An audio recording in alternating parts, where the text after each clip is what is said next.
Et Cécile, on te voit.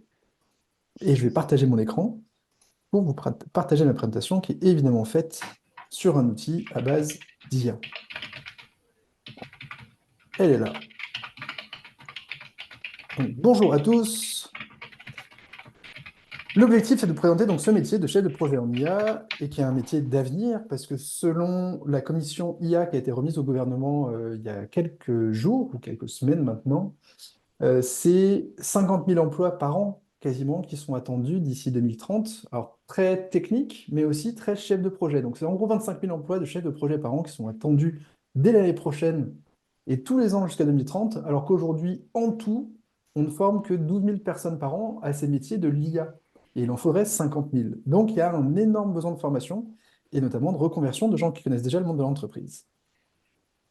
D'où on fait ça ensemble avec France Travail parce que il y a plein de liens et l'objectif, c'est que vous aider à trouver un emploi plus rapidement, qui soit un métier d'avenir aussi, sur lequel il y a plein de choses à faire par la suite.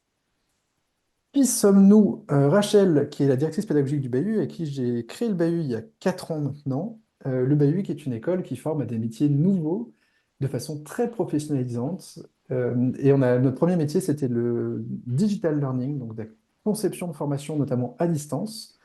Et on a fait 8 promos à Lyon, 3 à Paris et bientôt une à Nantes, avec un taux d'employabilité supérieur à 95%. Tous nos anciens sont en poste, ils sont chassés, ils s'éclatent, ils ont des bons salaires. Et c'est ça qu'on veut conserver, garder en termes de piliers pour cette nouvelle école, sachant que moi, mon rôle, c'est de vous aider à trouver des employeurs. Je suis le responsable employabilité, euh, trouver des cas pratiques très concrets, vous mettre en réseau, vous créer un univers dans lequel vous pouvez vous faire aider aussi pendant la formation et après la formation. Je suis accompagné aujourd'hui de Caroline et Yuri. Caroline, je te laisse te présenter. Eh bien, bonjour à tous, ravie de vous retrouver pour ce webinaire. Donc moi, je suis la coordinatrice et conceptrice pédagogique de l'école, le BAHU IA, donc plus sur la partie recrutement et voilà, en lien avec les candidats. Et Caroline, qui est une ancienne du BAHU, qui connaît bien le fonctionnement, enfin une ancienne maintenant, parce que promo 3, et qui a 2 ans Aussi ancienne d'expérience que ça. dans d'autres entreprises et qui a vu plein de choses et qui est revenue avec nous pour créer cette nouvelle école. Et toi, Yuri, qui es-tu? Bonjour à tous. Donc, je suis. Alors, ça me perturbe toujours quand je vois docteur. Je suis doctorant, donc en fin de doctorat, donc d'ici quelques mois, en sciences cognitives. Donc, j'ai beaucoup travaillé sur la psychologie, l'informatique, la philosophie, la linguistique et notamment l'intelligence artificielle durant mon cursus. Et depuis maintenant 2 ans, durant ma thèse, je traite tout particulièrement de l'application de l'intelligence artificielle au sein des entreprises et notamment dans le cas de SIDO au niveau pédagogique. J'ai un intérêt tout particulier à effectivement créer ce chef de projet IA où je trouve qu'il y a un vrai besoin, un peu à la manière, on en parlera tout à l'heure, dans les années 2000 où il y avait un besoin d'accompagner les entreprises vers cette transition vers le numérique. Je ressens exactement le même besoin aujourd'hui dans le souhait d'accompagner les entreprises dans l'application de l'IA au sein de leur métier et des différents outils, no-code, d'automatisation, etc. Et vous, Delphine et Cécile? On t'entend plus, Cécile. Peut-être problème de micro. C'est tout Non, c'est bon. tout bon. Bonjour à toutes et à tous. Je suis Cécile Morvan. Je suis conseillère entreprise au sein de France Travail, l'agence de Lyon Confluence. Et nous venons en appui aujourd'hui à l'organisme de formation Le Bahut parce qu'au-delà de la pertinence du programme par rapport au marché du travail, il y a aussi le contrat de professionnalisation que nous considérons comme levier de retour à l'emploi au sein de France Travail. Donc, c'est pour ça que nous sommes là. Je laisse la parole à Delphine. Bonjour à tous, à toutes. Moi, c'est Delphine Guichard. Je suis également conseillère entreprise, donc ici à Lyon Confluence. J'ai travaillé pendant longtemps dans la communication, donc de la gestion de projet également, pas du tout sur le même volet que le vôtre. Et j'interviendrai avec Cécile donc pour vous aider peut-être à mieux comprendre et mieux aborder certaines questions comme l'actualisation, le complément d'allocation, toutes des questions très techniques par rapport à cette reprise d'emploi dans le cadre d'un contrat de professionnalisation. Merci. Et France Travail, anciennement Pôle emploi, est notre partenaire depuis le début de l'aventure Le Bahut. Nous a beaucoup aidé. parce qu'on a montré qu'on trouvait du vrai job à la fin. Que nous, notre enjeu, c'est vraiment l'employabilité, que les gens sont toujours en poste, sont contents. Vous aurez peut-être comme jury des personnes de Pôle emploi à la fin de votre parcours chef de projet IA aussi, parce que c'est ce qu'ils ont fait au début sur la formation Digital Learning. Et pour nous, c'est super important parce on s'adresse surtout à des personnes en reconversion.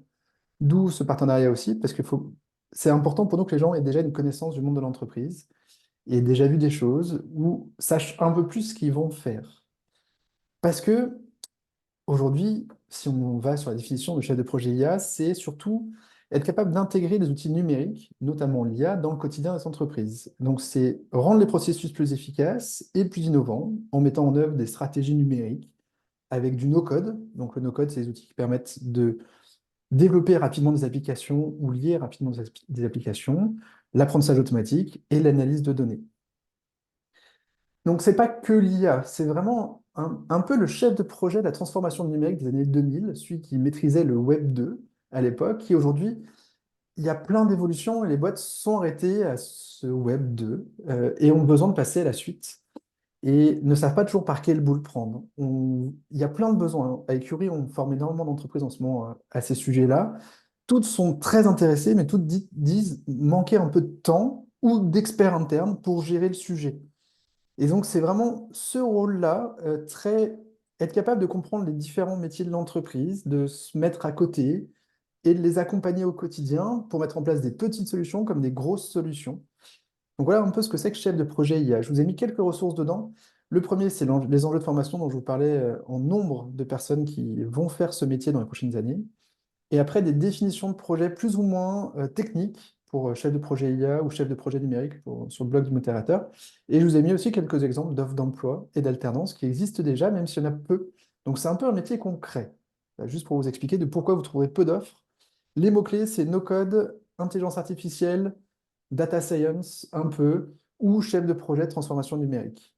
Mais en fait, la plupart des entreprises qui aujourd'hui ont déjà demandé à recruter un alternant chez nous, c'est parce qu'elles nous connaissent, qu'elles ont vu passer nos publications LinkedIn et qu'elles nous disent, bah, en fait, ok, j'ai pas d'offre d'emploi vraiment, mais j'ai vraiment besoin de quelqu'un. Là, on sort d'ailleurs d'une formation dans un grand groupe spécialisé dans l'intérim. Il n'y avait pas de besoin initial, on est ressorti de la formation, ils disent, bon, bah, c'était génial, mais si on veut vraiment avancer, il nous faut quelqu'un à plein temps pour ça. Voilà un peu, en gros, comment on trouve nos employeurs aujourd'hui. Et même si on vous dit qu'on crée en quelque sorte ce métier, il n'est pas sorti de notre chapeau. On a quand même fait pendant au moins 6 mois, on a vraiment fait une démarche où on a fait un ensemble d'entretiens avec des entreprises de différents secteurs, avec différents salariés également, qui ont su exprimer ce besoin-là. Et on a pu développer avec eux justement, dialoguer, échanger sur les compétences exigées pour ce nouveau métier. Donc on ne le sort pas uniquement de notre chapeau. Tout à fait. Est-ce qu'il est possible de faire ce métier en collectivité? Tout à fait, pour répondre à ta question, Natia.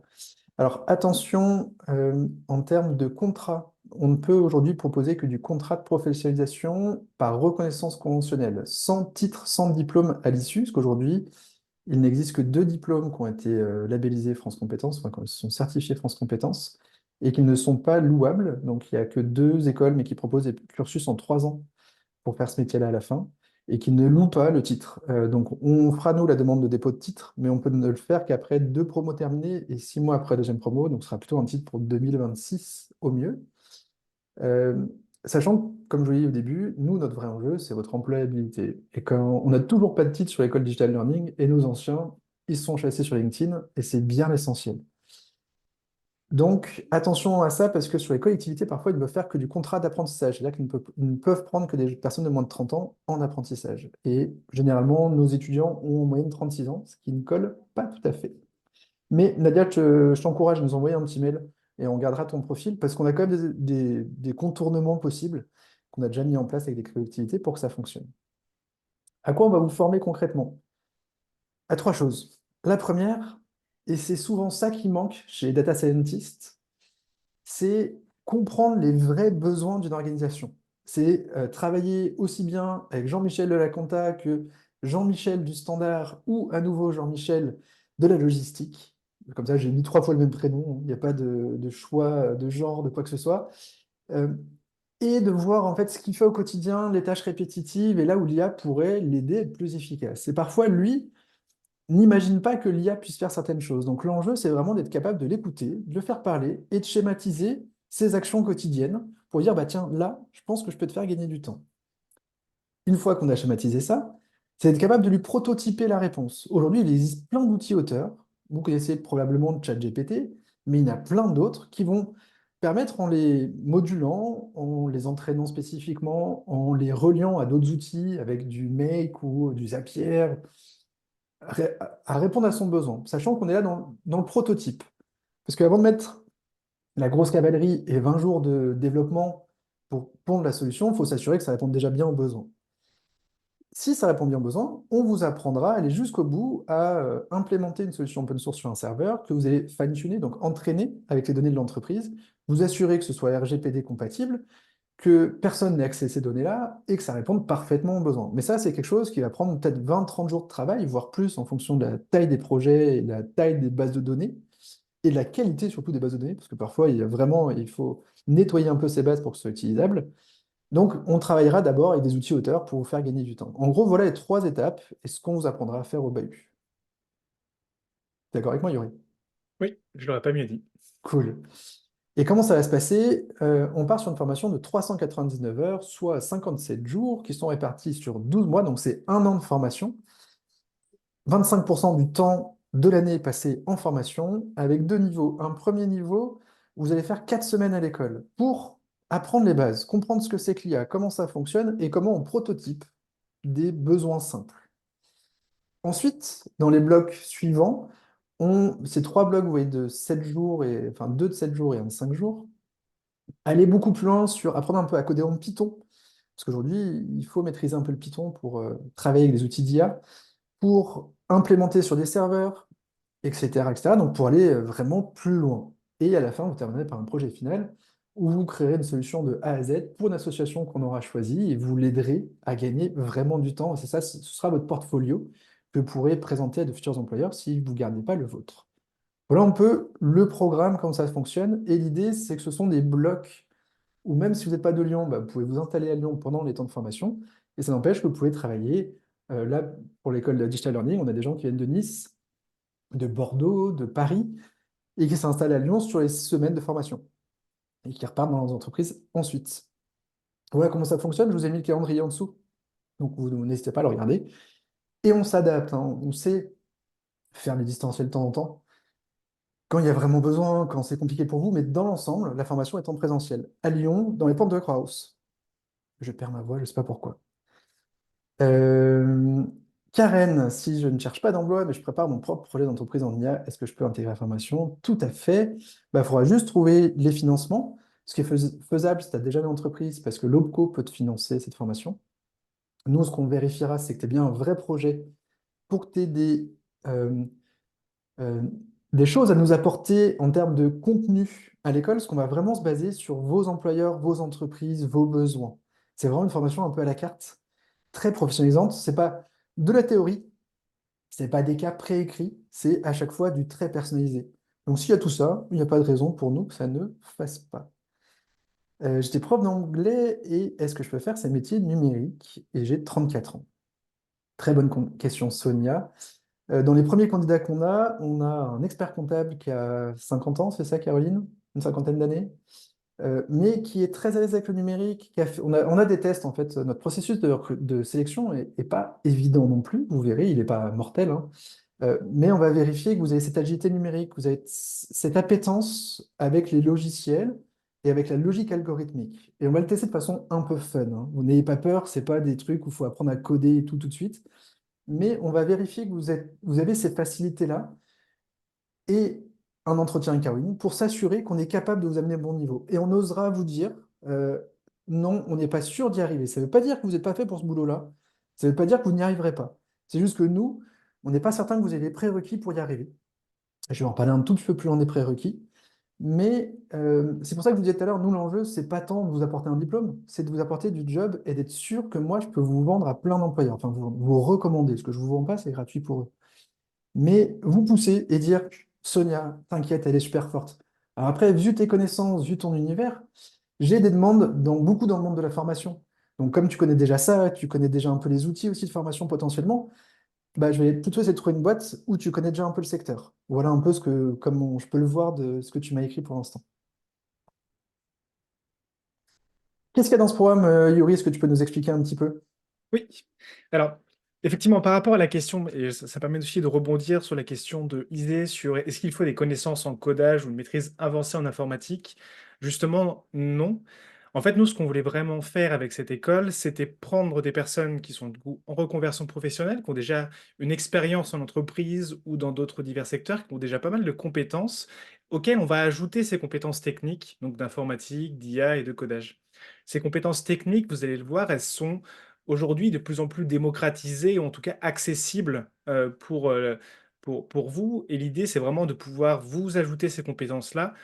Et donc, il n'y a pas tellement de prérequis en informatique, plutôt une appétence numérique. Il faut quand même savoir avoir utilisé l'ordinateur et les différents logiciels au quotidien, mais pas vraiment de grosses bases en informatique. Je vous ai mis le calendrier derrière parce qu'il y a une question sur le calendrier. Il est dans la présentation et de toute façon, je vous envoie la présentation avec le calendrier dans la foulée. Et par contre, l'autre question est très pertinente sur l'anglais. Non, on ne vous demande pas d'être capable de tenir une conversation en anglais. Par contre, on va attendre de vous que vous sachiez ce que ça veut dire sign up euh, ou prompt ou que vous ayez pas peur d'entrer sur des logiciels où clairement ce n'est écrit qu'en anglais. C'est pas l'anglais très compliqué parce que c'est tout le temps les mêmes mots qui reviennent. Mais si vous avez une allergie à l'anglais, et on a déjà vu ça, clairement, ça va être compliqué. Vas-y, Yuri. Concernant le programme, comme Sylvain vous l'a mentionné, on va avoir un premier bootcamp de 4 semaines, assez intensif, vous allez le voir, où l'idée ici, c'est d'avoir une base qui va être pertinente et suffisante pour commencer en entreprise directement. Donc, on va faire une introduction à l'IA, et quand je dis introduction, on va aller assez loin finalement sur l'IA, où vous allez comprendre son fonctionnement, être capable de distinguer par exemple une IA générative d'une IA discriminative, quelles sont les différentes méthodes existantes pour entraîner des IA. Et puis également connaître votre rôle spécifique. On va essayer de voir un peu de mettre le cadre de votre métier de chef de projet en IA.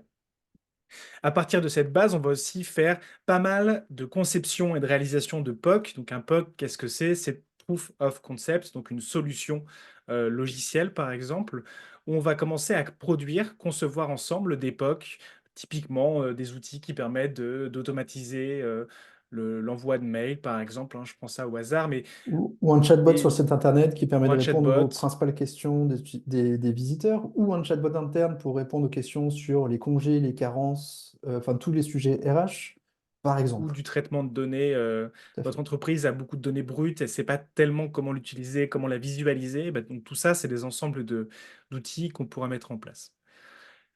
Pour Et faire on peut cela, on aller va... plus loin, on peut faire des choses un peu Oui. folles, hein, d'automatiser la réponse à des mails, d'automatiser la réponse à des commentaires sur les réseaux sociaux, de créer des programmes pédagogiques un peu à la volée. Enfin, on vous montrera tout ça. Il y a plein de choses à voir, et d'où c'est là un peu personnalisé par rapport à vos employeurs et aux demandes de vos entreprises.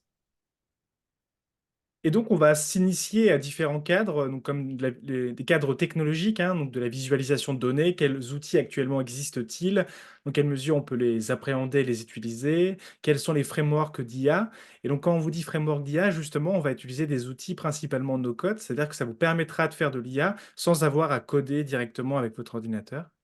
Et puis, on aura un aspect méthodologie d'analyse du besoin où, effectivement, l'idée ensuite, quand vous allez sortir de ces 4 premières semaines de bootcamp, ça va être arriver en entreprise, évidemment vous intégrer avec vos collègues, comprendre un petit peu l'environnement, et puis faire cette première étape d'analyse du besoin. C'est-à-dire comprendre quels sont les processus en cours dans l'entreprise, quels sont les points de douleur potentiellement, et revenir du coup le 8 juillet en disant, bah voilà, je suis dans cette entreprise-là, j'ai identifié ces besoins-là en prioritaire, j'ai ces idées-là potentiellement pour résoudre ces problèmes. Et bah, cette semaine-là, du 8 au 12 juillet, on va concevoir ensemble un POC, donc une solution qui va permettre de répondre à ces besoins-là. Donc là, l'idée, c'est vraiment qu'on va venir vous accompagner par rapport à cette première réalisation complète d'une solution pour vraiment que, à l'issue de cette semaine-là, vous puissiez le faire en entreprise. Et puis après, vous allez le voir, vous allez revenir à peu près 7-8 jours tous les 1 mois et demi, 2 mois, avec des blocs très thématiques qui vont permettre de venir compléter votre boîte à outils de compétences techniques.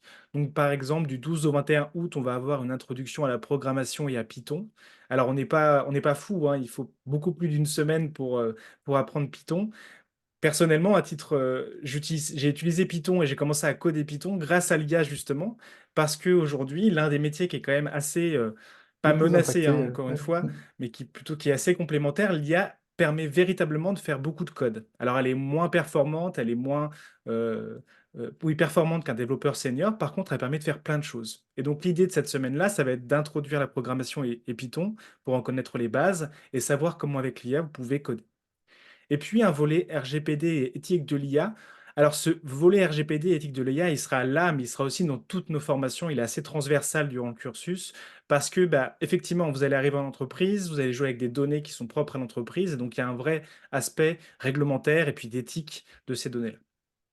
On a bien conscience que ces 10 jours sont pendant le mois d'août, donc ce sera probablement faisable à distance pour ceux qui ont déjà prévu de ne pas être à Lyon à ce moment-là. Et on s'organisera pour ceux qui ont besoin de suivre à distance, puissent suivre à distance ces 2 semaines, enfin, ces 10 jours. Je finis sur le programme et on répond à vos questions.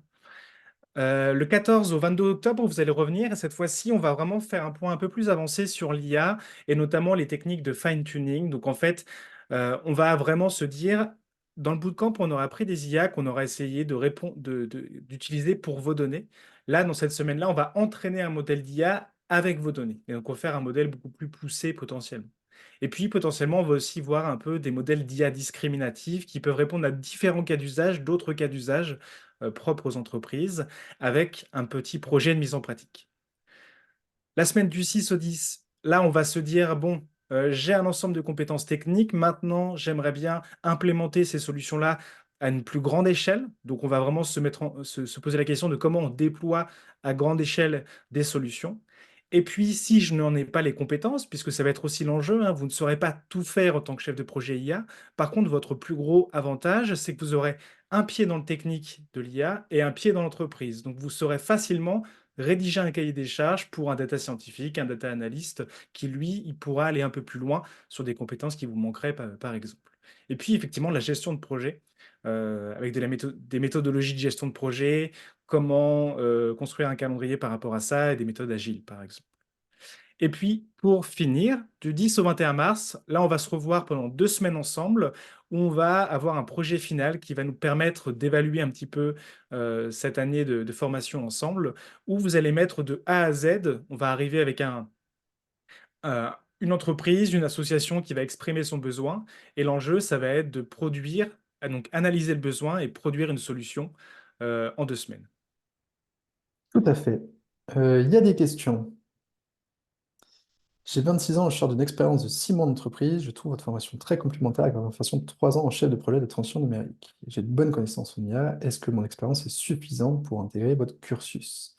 J'avais eu la question de France Travail et j'avais répondu oui, Joris. En plus, tu as déjà des compétences techniques.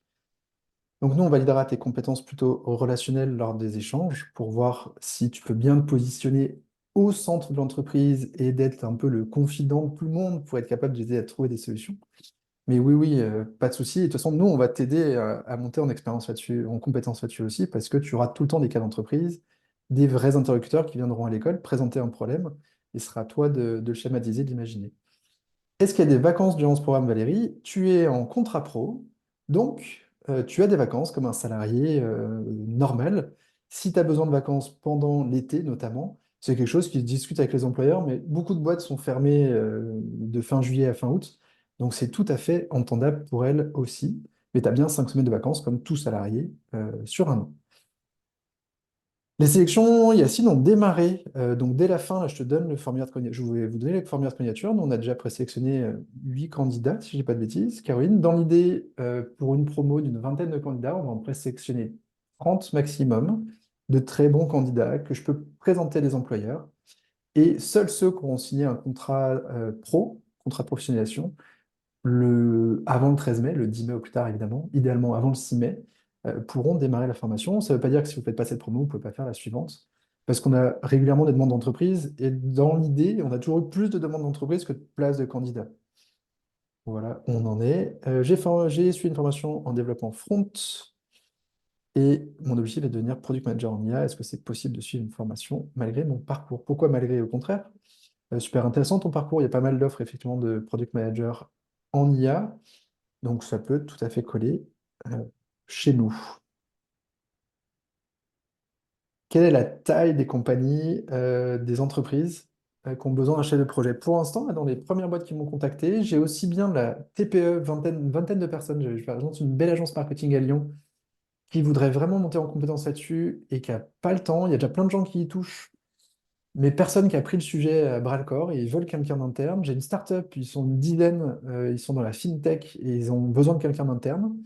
J'ai une autre start-up à Paris dans l'éducation, pareil, une dizaine, mais je vous ai la grosse boîte d'intérim où là ils sont des dizaines de milliers qui a besoin aussi, comme une boîte où ils sont une cinquantaine. Donc c'est très très divers avec des enjeux différents. Dans une boîte où il y a une dizaine de milliers, en fait, c'est dans une équipe. C'est dans l'équipe formation de ce grand groupe qui est dans l'intérim, où ils sont finalement une vingtaine, où ils ont besoin d'un chef de projet interne qui sera assez général sur plein de sujets, mais dans l'équipe formation.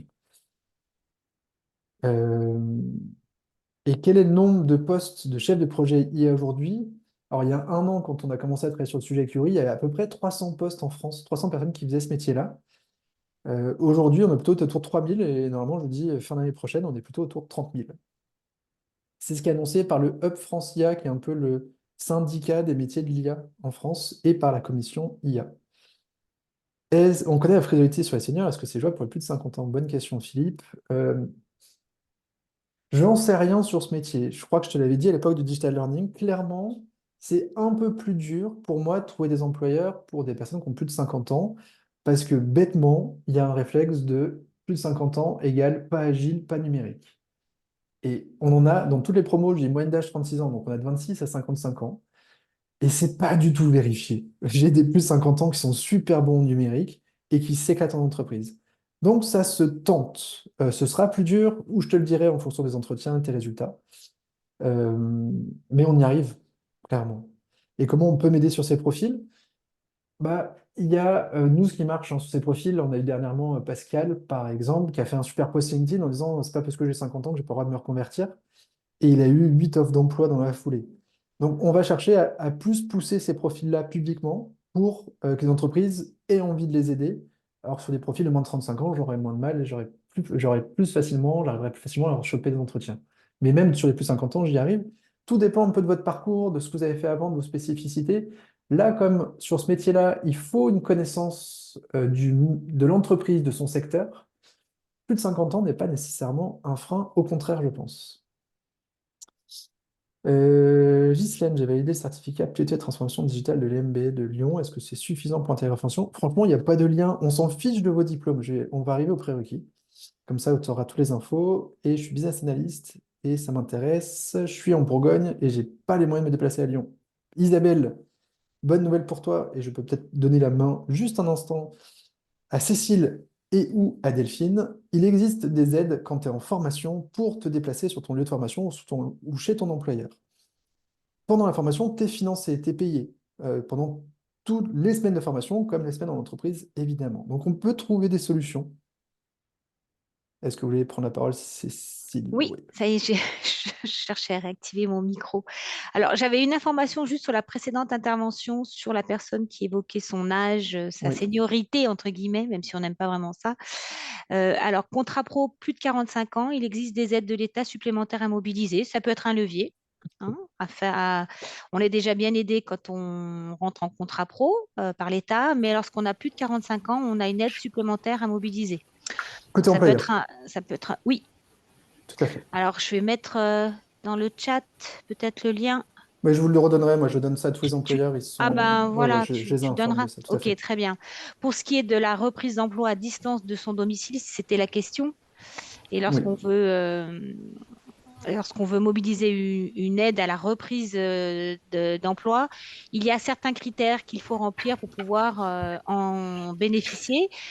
Le conseil, et qu'on adressera à tous, hein, c'est absolument d'informer votre conseiller référent lorsque vous êtes inscrit à Pôle emploi de votre projet de formation pour que vous discutiez de ce projet-là, de sa faisabilité, des aides que vous pourriez mobiliser en fonction des critères qui vous seront attitré. Donc là, c'est distance par rapport au lieu de travail, niveau d'allocation aussi qui rentre en ligne de compte. Donc tout ça, Delphine avait prévu de vous adresser les liens dans la zone de chat également pour que vous puissiez avoir les informations. Tout à Ouais, fait. bon, je vais les copier-coller quand même dans le chat, comme ça, Et sinon, Delphine, seront posés. ouais, je les récupérerai moi pour les envoyer aussi Ouais. dans le récap. À savoir aussi que par rapport au contrat pro, selon conditions, vous pouvez aussi bénéficier d'un complément sur votre allocation selon le revenu. C'est une balance qui est faite entre le précédent revenu et le revenu suivant. Oui, ça, j'y viens juste après, parce que c'est important. Effectivement, enfin, je vous mettrai le salaire moyen au bahut. En moyenne, on arrive à négocier du 24 ou 25 000 euros bruts pendant l'année d'alternance, sachant que vous êtes Mhm. à 3/4 d'entreprise. Pour autant, ce qui dit 24 ou 25 de moyenne, c'est-à-dire qu'il y en a qui sont au SMIC à 21 et d'autres qui arrivent à négocier jusqu'à 30. Mais si vous avez un complément de Pôle emploi, enfin de France Travail, pardon, potentiellement, c'est pas grave de prendre un SMIC parce que Pôle emploi complétera et que ça peut être plus du coup que ce que vous toucheriez même en négociant au mieux avec l'entreprise. Voilà, que vous avez juste ça en tête. Oui, parce qu'on ne complète pas par rapport au montant de l'indemnisation, mais on va compléter par rapport au salaire de référence qui a permis l'ouverture de droit. C'est un petit peu technique, mais pour ceux Oui, qui sont inscrits à France Travail, vous disposez d'un simulateur de reprise d'activité dans votre espace candidat. Donc, il suffit de renseigner les éléments et vous verrez votre éligibilité au complément. Tout à fait. Yuri, une question pour toi de Karen. Est-ce que vous avez également une formation en computer vision, DeepMind, ML, machine learning, TensorFlow, Keras, NumPy, Pandas? Tout à fait. Alors, durant le bootcamp, on va plus se concentrer sur des outils qui vont être no-code, donc plutôt euh, du Flowage, du LangChain, etc. Enfin, LangChain est sur du code, mais on va vraiment se centrer plutôt sur des outils comme ça. Et après, effectivement, durant les semaines Python et dans les semaines IA avancées, on va aborder tous ces algorithmes-là de manière un peu plus spécifique. À savoir que on va sans doute, on va pas mal les utiliser hein, durant ces 2 semaines-là, mais en 2 semaines, ça fera un petit peu court pour bien, bien, bien les maîtriser. Parce qu'on estime, en tout cas j'estime aujourd'hui que avec des outils qu'on verra durant le premier niveau, vous aurez largement de quoi couvrir, en tout cas les 80% des cas d'usage, on va dire.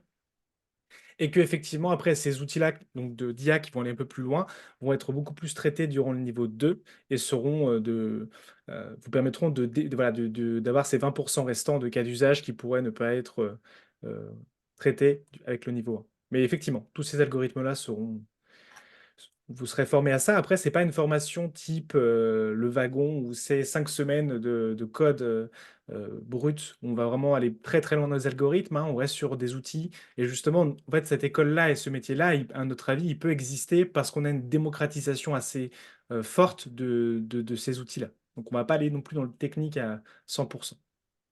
Donc en gros, ce que vous verrez pendant cette formation, bah, c'est les fondamentaux de l'IA. D'ailleurs, en première semaine, on vous demandera de faire une vidéo pour expliquer ce que c'est que le métier de chef de projet IA pour envoyer à vos employeurs. Parce que tout le monde ne comprend pas, il y a encore des peurs autour de ça, donc on vous formera aussi à savoir engager les équipes dans ce projet-là. On vous apprendra à concevoir et réaliser des POC assez rapidement, tout en maîtrisant les aspects de data réglementaires, parce que c'est très important. On vous permettra de voir le déploiement d'une solution à grande échelle, de vous apprendre ça, et à la fin, ce sera un projet qui vous permet en fait, de tout résumer, tout ce qui a été vu pendant l'année, et qui sera aussi votre portfolio pour la suite. Des exemples de solutions, on a déjà parlé de pas mal. Donc, en no-code, parce que en fait, aujourd'hui, il y a plein de choses où il n'y a pas besoin de d'IA. Juste, je veux pas, enfin, en chef de projet de transformation numérique, parfois, IA, alors qu'en fait, juste pour ça, on va te mettre un Zapier pour connecter tes 12 outils, ça va te changer la vie, tu vas trouver ça incroyable. Et il n'y a pas toujours besoin d'IA. Donc, on vous formera aussi à ça, à mettre en place du Airtable, donc c'est la gestion de grosses bases de données, du Bubble et du Webflow pour créer des applications, des sites web. Mais évidemment, on ira travailler avec des outils open source sur Hugging Face, des outils auteurs comme OpenAI, Anthropic ou Mistral. Anthropic en ce moment qui cartonne et qui a les faveurs de tous les experts IA.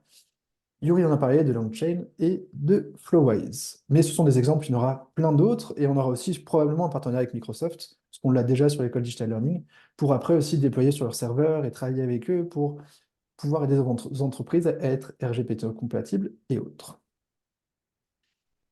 À noter, ce qui est super important, c'est un peu une prépa. C'est pas une école de commerce où on est là pour s'amuser avant tout et se faire du réseau. On va se faire du réseau, mais on va beaucoup taffer. Tout est faisable dans les journées de formation entre 9 h et 17 h Pour autant, c'est dense. Tu confirmes, Caroline, toi qui as vécu ça de l'intérieur. Je confirme. Mais on est là pour vous aider. Il y a une super équipe PEDA, on est nombreux, les locaux sont très sympas. Il y a un petit côté locaux ouverts, vous aurez les clés aussi pour, si vous avez besoin de rester un peu plus tard, vous préférez travailler là, parce que la connexion est bonne, parce que le lieu est cool. Mais il y a du boulot parce qu'il y a des vrais projets. C'est pour une vraie association que vous devez créer euh, une automatisation, une simplification ou une automatisation de processus. C'est pas pour un cas pratique pour le prof. Et comme vous avez tous de l'expérience que c'est principalement la reconversion qu'on va tirer, on compte aussi beaucoup sur l'apprentissage entre pairs. Comme vous avez vu, il y a des profils très intéressants qui sont prêts à postuler, qui ont déjà de l'expérience en code, potentiellement déjà en IA ou en enseignement. Et c'est ça aussi qui fait la force du bahut, c'est que tout le monde vient avec ses expertises et les met au profit du groupe. Ça crée un truc assez fort, assez soudé. Et que même 4 ans après, ils continuent à se voir. Là, dernièrement, j'étais à un pot des promos 1 du bahut, qui ont terminé il y a 4 ans, et qui étaient trop contents de se revoir. C'est un peu dingue. Tout au long de la formation, vous aurez des évaluations. Ce n'est pas des notes au bahut, c'est des compétences acquises ou compétences encore à travailler, en gros. Donc c'est plutôt bienveillant là-dessus, mais très cash, très clair, et avec une vraie transparence de votre côté, de voir ce sur quoi il faut encore progresser pour, à la fin, être diplômé, et sachant que je l'ai dit que ce n'était pas un vrai diplôme, c'est juste avoir le pull et mon soutien éternel de il a fait le bahut, c'est un tueur ou c'est une tueuse, et je peux le présenter à n'importe quel employeur sans peur. Pendant la formation, le salaire moyen, c'est autour de 24 000 ou 25 000 euros bruts, sachant que si vous êtes payé au SMIC, France Travail peut vous compléter si vous avez des droits supérieurs à ça. Et à l'issue de l'alternance, ce que disent les sites, parce que comme on vous l'a dit, c'est un métier tout neuf, c'est que c'est payé autour de 36-40 K. Et ce qui est étonnant, au bahut, en sortie de bahut, on est à peu près à 36 K aussi. Donc je suis surpris que ce soit pas plus. Après, c'est une moyenne, je dis c'est quelque chose de neuf. À voir comment ça évolue. Il se dit qu'après 3 à 5 ans d'expérience, c'est plutôt autour de 70 K. Donc c'est des beaux salaires sur ce métier-là. On va voir comment ça évolue. J'en sais strictement rien. Pour l'instant, il y a très peu de gens qui sont formés à ça. Et plus vous serez vite sur le marché, plus vous prendrez l'expérience, plus vous vaudrez cher d'ici 3 ans. Et ce qu'on sait faire à peu près nous aussi, c'est de rendre cette formation très forte pour les employeurs qui, du coup, viennent avec un peu plus gros salaires parce qu'ils savent que ceux qui sortent de BAU, ils savent faire concrètement. Et que c'est pas juste, ils ont la théorie, ils savent faire avancer derrière. Nos 3 piliers, on ne regarde pas votre âge, d'où vous venez, vos diplômes, on s'en fout complètement. Ce qu'on vient regarder, c'est votre personnalité, votre appétence avec le numérique et votre agilité en termes d'algorithmie. C'est tout. Enfin, c'est beaucoup déjà, hein. Mais on ne regarde pas ce qui est traditionnellement vu par ailleurs, on ne demande pas de note de motif, pas tout ça. C'est ultra professionnalisant, où vous verrez plein de solutions, vous ferez plein de cas pratiques concrets. Et c'est nous qui allons vous aider à trouver une entreprise. Ça ne veut pas dire que vous ne pouvez pas chercher par vous-même. Vous ne pouvez pas venir aussi avec des boîtes. À Lyon, j'ai la chance d'en connaître beaucoup, enfin Lyon, Paris. Donc n'hésitez pas aussi à vous appuyer sur moi si vous voulez chercher votre propre boîte. On est là pour vous aider et c'est vraiment sur la partie digital learning, mais ce sera pareil là. 90% des jobs, c'est moi qui les ai trouvés pour vous. Donc on est main dans la main et on a 1 mois et demi pour vous trouver une boîte. C'est faisable. Je vous dis, c'est une formation inclusive et c'est accéléré, donc c'est très intensif, il y a plein de cas pratiques et on attend de vous un vrai engagement. Il faut être vraiment dispo et il faut être vraiment dispo intellectuellement de 9h à 17h à fond. Même si le cadre est très convivial, qu'on est plus drôle que là, hein, on est très formel et tout. Au quotidien, on s'amuse, il y a des viennoiseries, le lieu est très sympa, mais il y a du boulot. Comment on postule? Bah déjà, ça commence le 13 mai prochain à Lyon. Ce qu'on attend de vous, c'est curiosité et ouverture d'esprit, parce qu'en fait, il faut être capable de s'intéresser aussi bien à la compta qu'à la logistique, à l'enseignement. Dans une entreprise, il y a plein de métiers, et il va falloir être capable d'aider tous ces métiers-là et d'avoir une vraie agilité numérique. D'aimer travailler avec des gens au sein d'équipes. On ne cherche pas de devs qui sont full remote dans leur coin à bosser leurs solutions tout seul. On cherche vraiment quelqu'un qui est pilier de l'entreprise au centre de l'entreprise et qui est assez Paradoxalement, flexible pour travailler sur différents projets. Vas-y, Yuri. non, non, je disais paradoxalement, c'est peut-être un des métiers où il y aura besoin le plus de contact humain. Euh, alors qu'on forme sur l'IA et le numérique, je pense qu'il y a effectivement vraiment un enjeu d'avoir un bon contact avec les gens, de savoir écouter leurs besoins et d'avoir une bonne capacité d'écoute, potentiellement. Ouais. Il faut être capable de se faire des tunnels et de passer 4 Oui, jours à aussi. traiter un sujet, mais toujours au service des autres. C'est pas juste pour se faire kiffer soi. Nos prérequis, maîtrise du français euh, oral et écrit, parce que la formation se fait en français, même s'il y aura plein de passages, plein de petits bouts en anglais, parce qu'on fera des applications ou des vidéos, mais ce sera surtout du français. Et l'anglais, je vous ai dit, c'est surtout pour être capable de travailler en anglais, de correspondre avec une machine d'anglais, de ne pas être complètement bloqué avec ça, sachant qu'aujourd'hui, les outils d'IA permettent de le faire assez simplement, donc pas besoin d'un niveau d'anglais incroyable, mais de juste pas en avoir peur. Il faut une vraie curiosité technique, utiliser déjà des applications, vous poser la question de comment elles marchent, de comment on pourrait les améliorer, et donc cette agilité numérique, avec une pensée algorithmique et une logique mathématique, mais ça, il y a un petit test, vous le verrez, c'est très simple. Enfin, très simple. Non, c'est un test fun, mais c'est pas du code. Il faut être dispo pour faire du présentiel à Lyon. On vous l'a dit, il peut y avoir des aides pour vous déplacer, pour vous héberger à Lyon. Et il y a une vraie promo qui serait autour de ça. Ils se font tous des colloques pour s'aider. Est-ce que ça coûte pas trop cher, que ce soit le plus simple possible? Et il faut être impérativement inscrit à Pôle emploi, enfin, pardon, à France Travail en tant que demandeur d'emploi avant la formation pour que votre contrat pro puisse être pris en charge par votre employeur, par l'OPCO de votre employeur. Si ce n'est pas le cas, et il y a plein d'autres modèles de financement, on peut imaginer plein d'autres choses. L'enjeu pour nous, c'est qu'il y ait un job à la fin et que vous ayez une vraie expérience et que vous ne galériez pas. Nous, on ne veut pas former pour former, on veut former pour un boulot, d'où la formation est aussi faite avec des employeurs par rapport à leurs besoins à eux. Parce que ce n'est pas tout d'avoir des compétences, ce qu'il faut, c'est qu'elles répondent à un besoin du marché. J'ai des questions. Est-ce qu'on finit avant le... Ouais. Passe quelques diapos, je me souviens plus exactement. Est-ce qu'il y a des tests avant la formation pour savoir si on a le niveau? Oui, il y a des tests. On vous passe ça juste après dans le formulaire de candidature. Euh, Comment déposer les candidatures? Bah, ça arrive juste là. Il est là, le formulaire de candidature. Je vous envoie la présentation juste derrière. Vous l'ouvrez. Vous verrez, il y a 20 questions, dont vos coordonnées, ça vous devrait y arriver. Et derrière, dès qu'on reçoit ça, Caroline traite avec Yuri, vous dit sur le papier, ça colle pas du tout. Ça colle pas, ben, on vous explique un peu pourquoi. Et si ça colle, entretien de 45 minutes avec Caroline et parfois Yuri pour voir si la philosophie, si on peut vous trouver une boîte, bien comprendre vos attentes à vous, parce que l'enjeu, c'est pas de vous faire rentrer si à la fin on ne vous trouve pas d'employeur. Donc on vous dira les choses très honnêtement. Et derrière, bah, dès que vous avez fini cet entretien et Caroline me dit c'est bon, elle me présente votre profil et moi j'essaie de voir s'il n'y a pas des matchings évidents avec les employeurs. S'il n'y en a pas évident, bah, vous rentrez sur notre Discord, notre outil de communication interne, pour que je vous présente des boîtes aussi, que vous puissiez me dire, ah non, celle-là, en fait, tu ne me l'as pas présentée, mais ça pourrait carrément me plaire, et qu'on puisse échanger sur votre parcours et pour vous guider. L'objectif de signature, c'est 3 jours avant le démarrage du promo. Donc le formulaire est là, je vous l'envoie juste après. Les employeurs, pour info, ils ont aussi un formulaire à compléter. Je vous enverrai leurs réponses, comme ça vous verrez un peu ce qu'ils ont mis dedans. Et j'ai fait un échange avec eux pour m'assurer qu'ils avaient bien un budget, qu'il y avait bien un vrai projet, un vrai besoin et une vraie envie de mettre en place des outils d'IA dans l'entreprise. Que ce n'était pas juste un truc marketing de dire on a de l'IA, c'est non, il y a des vrais projets concrets pour que vous fassiez des choses intéressantes au quotidien aussi. Donc il y a quand même une présélection de ce côté-là aussi, je ne prends pas n'importe quelle boîte. Après, si vous avez trouvé une boîte dont vous êtes ultra convaincu et que tout va bien, ça va plus vite, on est d'accord, hein. Mais dans l'idée, moi, j'essaie de faire attention à ce qui est vraiment un projet pour vous éclatiez pendant toute l'année. J'essaie de trouver un employeur qui vous correspond. Dans l'idée, vous pouvez rencontrer que 3 boîtes, parce que si vous faites 3 entretiens, qu'à la fin des 3, l'employeur me dit non, je ne vous présenterai pas un quatrième, je donnerai la priorité à d'autres candidats. Après, vous avez le droit de dire non avant que je vous présente. Dans le process, en gros, je vous présente la boîte, vous me dites si ça vous intéresse. Si oui, je présente votre profil à l'employeur pour qu'il me dise sur le papier ça l'intéresse ou pas. S'il me dit oui, je vous mets en relation. Mais vous avez le droit de bloquer dès le début en disant non, sinon cette boîte, elle ne me plaît pas. Et vous avez complètement le droit, et ça, je vous en présenterai jusqu'à ce que j'en trouve qui vous plaise.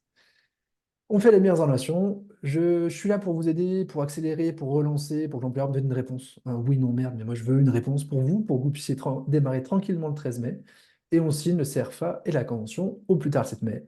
Ça peut un peu se décaler, mais il me faut au moins un go de principe le 10 mai au soir au plus tard. Combien ça coûte tout ça? Nous, toute la partie recrutement, identification des candidats, thèse de recrutement, entretien de présélection, tout ça c'est gratuit pour l'entreprise et pour vous.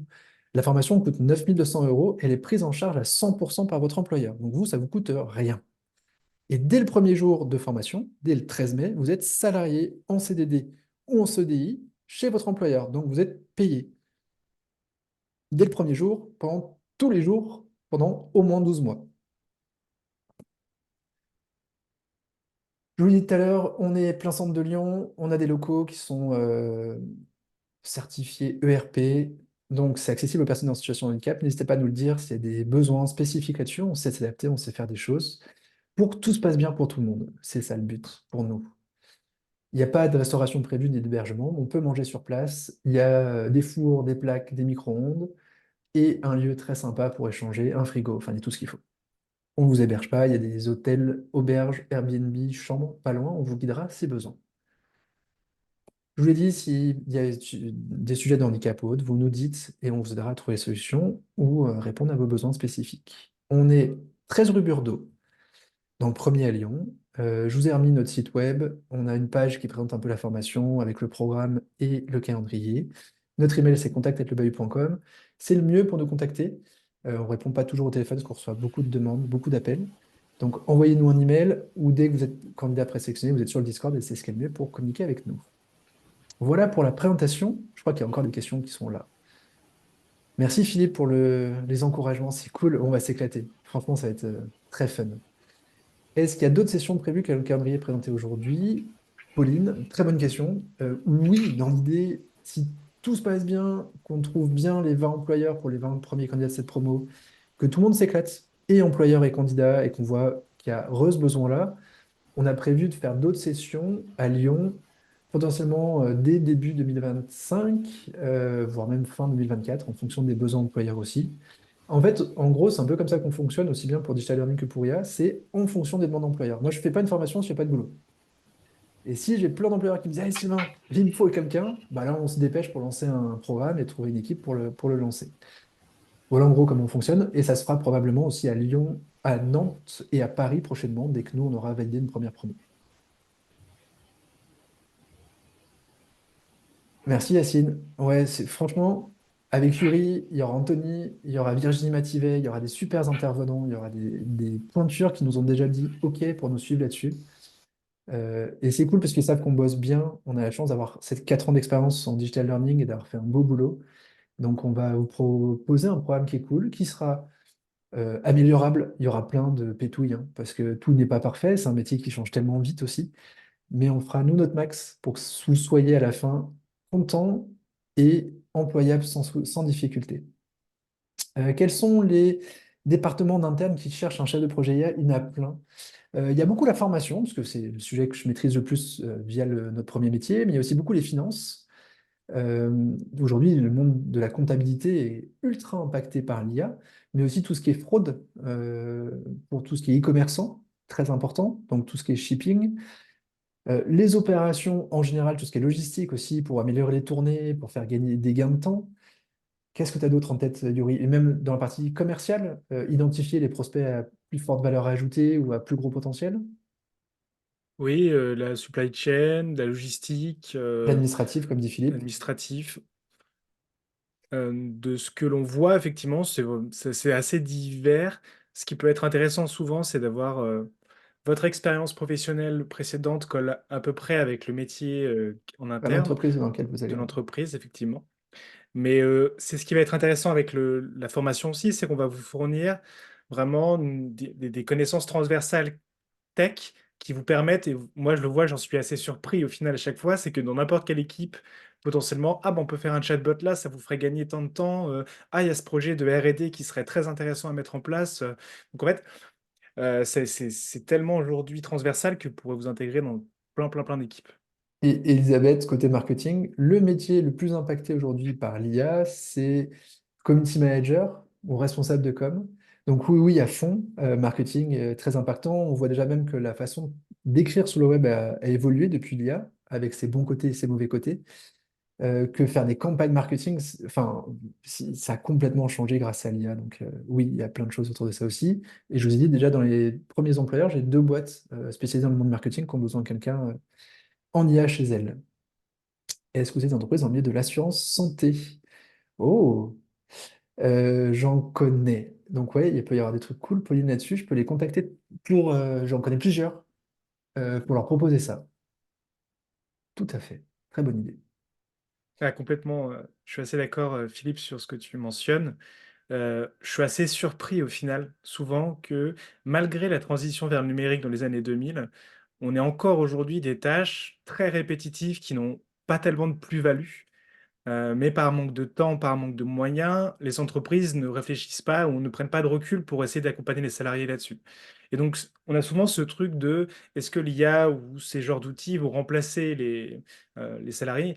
Pas du tout. Généralement, quand on arrive dans un accompagnement, quand on fait de l'accompagnement en entreprise, les salariés nous remercient parce qu'ils ont un gain de temps assez évident, mais sur des tâches qui ne faisaient pas le cœur de leur métier, qui n'étaient pas la plus-value au final. Et ils peuvent vraiment se consacrer sur des tâches qu'ils adoraient faire, qui vraiment où ils se prenaient leurs pieds au quotidien. Donc pour le coup, ça va être à la fois ça va être des tâches simples comme ça, des petits outils, mais ça peut être aussi, si vous êtes plus tenté, des gros projets de R&D où on veut mettre en place un chatbot sur une quantité de données astronomique. Donc ça va être un métier qui va être assez diversifié en termes de tâches et de missions au quotidien. Et sachant que ce qui est assez surprenant, c'est que la techno n'est pas si compliquée. Là, je voyais que le Financial Times sortait un bot, AskFT, pour qu'on puisse le questionner sur tous les sujets qui ont été écrits par le Financial Times. Honnêtement, le bot, c'est pas très compliqué à faire avec du Flowways. Le vrai enjeu, c'est d'avoir des data clean. Et le problème, c'est que ce bot prend tous les articles du Financial Times, notamment des articles qui ont été écrits il y a 20 ans, qui ne sont plus justes, qui sont obsolètes. Donc, il faut être capable de les supprimer de la base pour que le bot ne réponde pas à partir de ces articles, alors c'est plus la bonne réponse. Autre exemple, on a formé une grande école là, et ils voulaient tester un bot pour leur site web. On a mis le bot et on a indexé toutes les pages. Première question que je pose, ça coûte combien la formation? Et le bot nous répond, c'est gratuit. On dit, merde, c'est une école qui vend sa formation 20 000 euros par an, c'est pas trop gratuit. Et donc on demande les sources au bot de pourquoi tu nous as répondu ça. Et sa réponse, c'est parce qu'il a trouvé parce qu'en fait, il n'y a pas de prix sur ce site web d'école. Il y a une seule fois un prix qui est gratuit pour les doctorants qui font leur doctorat dans cette école. Dans ce cas-là, la formation est prise à 100% en charge. Donc, c'est ça que je vais vous dire, c'est que vous avez un énorme travail de vérifier les données avant de lancer ce bot à grande échelle, parce que vous imaginez, si il y a des étudiants qui sortent de prépa et qui disent ça coûte combien de rentrer à l'EM Lyon et que ça répond gratuit, ça va pas trop le faire. C'est Euh, vrai que voilà. Non, non, mais c'est vrai qu'actuellement, par exemple, quand j'avais essayé de trouver un peu le métier, ou en tout cas les tâches du métier, ce que je voyais, c'était beaucoup de Fiverr. Donc, je ne sais pas si vous connaissez, c'est une sorte de marketplace où en fait les gens disent bah, je sais faire un chatbot, etc. C'est une turque Et en fait, mécanique pas chère, ouais. Aujourd'hui, il n'existe pas de métier, mais il existe ce besoin-là, et ça se voit beaucoup sur Fiverr, où on a des prix absolument astronomiques pour proposer des services comme ça. Et là, on se rend compte qu'il y a un vrai besoin, parce qu'ils sont sur-sollicités, pardon, et que c'est pas si compliqué que ça par rapport à il y a 10, 20 ans. Et donc vraiment, ce chef de projet en IA, vous serez capable d'avoir des compétences techniques qui soient suffisamment robustes pour pouvoir répondre à ce besoin-là et vous éclater, je pense, sur des missions qui soient très diversifiées, comme je le mentionnais. Et d'être suffisamment costaud techniquement pour être capable de dire, là, il n'y a pas besoin d'IA, voire même il n'y a Oui. pas besoin de quoi que ce soit. Je vais vous faire une to-do list ou des tâches à cocher, parce que si c'est pour une personne par an ou c'est pour une fois un événement dans l'année, il n'y a peut-être pas besoin de mettre de l'IA, parce que c'est quand même beaucoup de boulot avant d'avoir un résultat qui soit vraiment pertinent. Et parfois, ils mettent 20 jours pour un événement par an, ça vaut peut-être pas le coup. Mais vous saurez le mesurer, parce que vous saurez ce qu'on peut faire réellement. On vous enlèvera le côté magique de l'IA qui fait tout facilement, gratuitement. Non, c'est pas facile, c'est pas gratuit, c'est pas si simple. Et il faut bosser dessus. C'est vrai qu'on a quand même ce truc avec l'IA, c'est que on a l'impression que c'est hyper accessible aujourd'hui. Alors certes, c'est beaucoup plus accessible qu'il y a 5 ans. Par contre, on a souvent, en tout cas en formation, ce côté déceptif. On fait 2 jours de formation sur l'IA, où les participants savent un peu le panorama aujourd'hui des applications, des cas d'usage des outils, mais il faudrait en moins 2, 3 Ouais. semaines pour maîtriser un outil correctement et parfaitement. Et donc on voit que c'est une fausse accessibilité, entre guillemets, c'est-à-dire que l'accessibilité, je pense que sur notre école de formation d'1 an, c'est largement suffisant pour couvrir ces cas d'usage. Par contre, en 2 jours, c'est beaucoup trop court. Il y a une autre question. Est-ce que Ah c'est oui. possible de faire une formation à distance? Je suis du côté du Vaucluse. Dans l'idée, non, les semaines se font plutôt en présentiel pour plusieurs raisons. Un, création d'un esprit de promo. Deux, parce qu'il y a des moments où ça va être dur et que tu vas potentiellement te noyer. On veut que tu sois à côté de nous pour que là, on soit là à t'aider, qu'on prenne du temps, même après les heures de cours, pour être sûr que ça se passe bien. Pour autant, tu peux faire un job dans le Vaucluse si on trouve une boîte dans le Vaucluse. Ça, c'est pas du tout un souci et les gens font le déplacement, font les allers-retours, enfin viennent sur Lyon les semaines qu'il faut et repartent après dans leurs entreprises ou dans leur foyer. Mais dans l'idée, on fait pas, ça c'est sûr qu'on fera pas mixte, on fera pas des gens à distance et des gens sur place. Je vous dis, sauf cas exceptionnel, on a déjà eu le cas d'une personne qui ne pouvait pas se déplacer pour des raisons de handicap. Et on a loué un robot en téléprésence pour que la personne soit présente dans la salle avec nous et vive la formation et que nous, on la voit physiquement. Mais c'est très très dur de faire du prestentiel, enfin du mix distanciel-présentiel, parce que en termes d'expérience, ce sera vraiment pas la même chose et qu'il se passe beaucoup de choses en dehors des moments de cours aussi, dans les moments de travaux de groupe, vu que c'est beaucoup de mise en situation, beaucoup de projets, bah, c'est pouvoir échanger avec les autres. On vous fait travailler aussi en équipe et c'est plus compliqué à distance. Mais c'est surtout, vraiment, c'est pour la difficulté du programme, pour être sûr que vous êtes 100% dessus avec nous, qu'on est là pour répondre à toutes vos questions au moment où elles arrivent et qu'on laisse personne sur le côté de la route. Ça fait partie de l'expérience, Caroline, tu confirmes? Je confirme. Et c'est hyper enrichissant d'être sur place, justement, de pouvoir échanger, d'être tout le temps ensemble, finalement. Alors, il y a des choses qui sont à distance, il y a des semaines qui pourront se faire à distance très spécifiques sur des sujets, on vous dira bien sûr pour arranger tout le monde. Et on sait qu'on travaille avec des adultes en reconversion, qui a aussi plein de problématiques à côté, perso, pro. Mais pour l'instant, pour nous garantir un niveau de qualité maximal, on demande à ce qu'il y ait du présentiel. On arrive à 16h30, j'avais promis 1 heure max. Est-ce que Delphine et Cécile, vous voulez le mot de la fin? Moi, je crois qu'il est peut-être un petit peu important de rappeler à tous les candidats de bien rester en interface avec son conseiller pour valider ce projet de formation dans le cadre du PPAE, c'est le plan personnalisé d'accès à l'emploi. Donc ça, c'est important pour qu'il puisse être suivi et que tout se mette en place comme il faut. Que les candidats sachent également, sur le point de vue de la rémunération, il peut passer par son espace personnel pour retrouver tous les simulateurs et au besoin, voilà, faire une simulation d'un complément s'il est éligible à un complément. En sachant que son espace personnel a déjà toutes ses données, tout son historique, donc il n'a pas trop d'informations à remplir. C'est assez simplifié et intuitif. Merci Delphine. Loubna, ta réponse est lue, bah, tu n'hésites pas à nous le mettre dans ton formulaire et on s'adaptera. Et toi, Cécile, est-ce que c'est plus clair aussi ce métier qui est un peu nouveau? Est-ce que tu as compris ce qu'on voulait mettre dedans? Oui, c'est plus clair. Alors, il y a un certain nombre de certificats qui ont été lancés par différentes Tout écoles à et fait. vous êtes dans le vrai, hein, enfin, vous répondez à des besoins du territoire et des entreprises, besoins qui nous sont remontés régulièrement, sur des formations courtes et denses, pas forcément sur du très long terme aussi. Cela permet aussi d'envisager autrement une poursuite de carrière sans avoir une liste de prérequis à faire valoir pour pouvoir finalement embrasser ce type de métier qui de toute façon va évoluer en fonction des activités aussi. Donc cette agilité professionnelle, elle se traduit dans des parcours assez différents et donc je trouve ça très intéressant moi qu'on ne soit pas sur un listing de prérequis à cocher pour pouvoir eh bien, entrer en formation. Non, ça c'est vraiment un truc important pour nous. On veut que la reconversion soit plus facile, très professionnalisante, qu'il y ait un job au bout, que ce soit pas vous un investissement d'1 an sans être sûr qu'il y ait un boulot à la fin. Là, vraiment, nous, notre enjeu, c'est qu'il y ait vraiment des boulots au bout. Sur le digital learning, mais comme sur l'IA, j'ai des employeurs qui régulièrement m'appellent en me disant je veux un ancien du bahut absolument, qui sait que tu peux me recommander? Il n'y a pas grand monde, parce qu'il n'y a pas grand monde qui cherche du boulot en sortie du bahut, ce qui est plutôt une très bonne nouvelle. Mais que c'est ça mon plus gros enjeu à moi. Et parce que enfin, c'est compliqué, hein, on est parti dans une orientation à 14 ans sans trop savoir qui on était, ce qu'on voulait, ce qu'on aimait, et qu'on a tous le droit, et on voit vraiment plein de gens avec plein de parcours différents qui se reconvertissent. Et on veut être sûr que ce soit un job sur lequel ils peuvent s'éclater au moins les 5 prochaines années. C'est vraiment ça qu'on va rechercher. Enfin, ce que Karim va rechercher, c'est est-ce qu'on est sûr que vous pouvez vous y plaire et que c'est pas pour repartir sur autre chose dans 1 an? Vous avez bien sûr le droit, mais le but, c'est pas de vous envoyer sur quelque chose où vous allez continuer à perdre confiance en vous. On veut, à la fin, que vous soyez vus comme les meilleurs chefs de projet en France sur l'IA. Voilà nos enjeux à nous. Mise en place de POEC pour cette formation, bah, pas encore Valérie, parce que pour l'instant, Atlas n'a pas lancé d'appel d'offres pour une formation chef de projet IA via POEC, mais ça sera faisable. Et Philippe, non, France Travail ne peut pas refuser a priori un souhait de formation. À partir du moment où tu as un employeur qui finance la formation, la France Travail sera très contente de savoir que tu as trouvé un employeur qui est prêt à t'accompagner dans cette démarche-là.